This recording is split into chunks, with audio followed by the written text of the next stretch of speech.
The U.S. and its allies will do anything they can to prevent authentic democracy in the Arab world.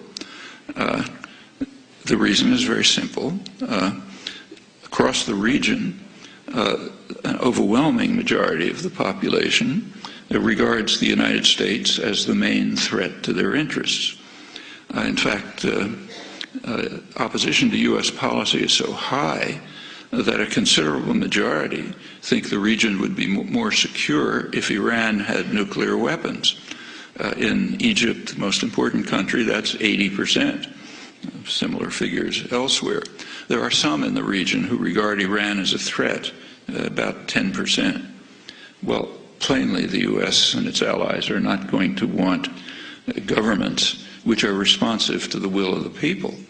If that happens, not only will the U.S. not control the region, but it'll be thrown out. What about Egypt, most important country, but not a major center of oil production? Well, in Egypt and Tunisia and other countries of that category, there is a game plan which is employed routinely, so commonly it takes virtual genius not to perceive it. But when you have a favored dictator, for those of you who might think of going into the diplomatic service, you might as well learn it. When there's a favored dictator and he's getting into trouble, support him as long as possible, full support as long as possible. And when it becomes impossible to support him, like say maybe the army turns against him, business class turns against him, then send him off somewhere. Issue ringing declarations about your love of democracy, and then try to restore the old regime, maybe with new names. And that's done over and over again.